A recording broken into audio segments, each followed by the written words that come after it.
कृष्ण और वृद्धा का प्रेम बरसाना की पगडंडियों पर एक दिन कृष्ण और बलराम अपनी गायों को चराते हुए आगे बढ़ रहे थे। सूरज ढलने को था और चारों ओर नारंगी आभा बिखरी हुई थी। तभी उन्होंने एक वृक्ष के नीचे बैठी एक वृद्धा को देखा। उसके चेहरे पर चिंता की लकीरें और आंखों में अनकही पीड़ा थी।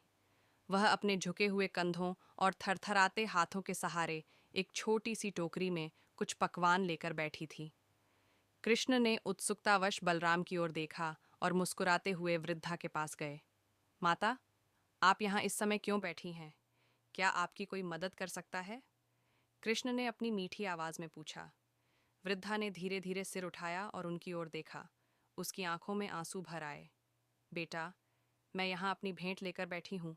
हर साल इस दिन मैं अपने ठाकुर को मक्खन और मिश्री का प्रसाद चढ़ाती हूँ, लेकिन अब तो मेरी दृष्टि भी धुंधली हो गई है और मेरा शरीर चलने फिरने में साथ नहीं देता।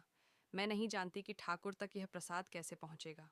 कृष्ण उसकी बात सुनकर गहरे सोच में पड़ गए। वृद्धा का समर्पण और प्रेम उनके हृदय को छू गया। उन्होंने कहा, माता, आप चिंता न करें। आपका प्रसाद ठाकुर तक पहुँचेगा। आप इसे मुझे दीजिए। वृद्धा ने पहले तो आश्चर्य से देखा, लेकिन कृष्ण के चेहरे पर चमकते विश्वास को देख उसने अपनी टोकरी उन्हें सौंप दी। ठीक है बेटा, तुम ठाकुर को यह दे देना। कृष्ण ने मुस्कुराते हुए प्रसाद लिया और वृद्धा से कहा, माता, आपका यह प्रेम ठाकुर तक पहुंच गया है। आपकी भक्ति को देखकर वह अवश्य प्रसन्न होंगे। कृष्ण ने उसी क्षण प्रसाद को खा लिया और वृद्धा की ओर देखते हुए कहा, माता, ठाकुर ने आपका प्रसाद स्वीकार कर लिया। अब आप चिंता छोड़ दें। वृद्धा के चेहरे पर एक अद्भुत चमक आ गई। उसकी आंखों में अब संतोष और आनंद था।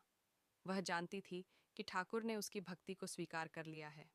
कृष्ण और बलराम जब आगे बढ़े तो बलराम ने पूछा, कन्हैया, तुमने स्वयं प्रसाद क्यों खा लिया? कृष्ण ने मुस्कुराते हुए कहा, भैया, ठाकुर को प्रेम और भक्ति सबसे प्रिय है। यह वृद्धा के प्रेम का प्रसाद था और इसे केवल ठाकुर ही स्वीकार कर सकते थे। क्या मैं ठाकुर नहीं हूँ? बलराम मुस्कुरा दिए। कृष्ण का प्रेम, उनकी लीला और उनका भक्तों के प्रति समर्पण सभी के लिए एक अद्भुत प्रेरणा बन गया। वृद्धा का विश्वास और कृष्ण का प्रेम आज भी हर भक्त के हृदय में एक अनमोल कहानी बनकर जीवित है।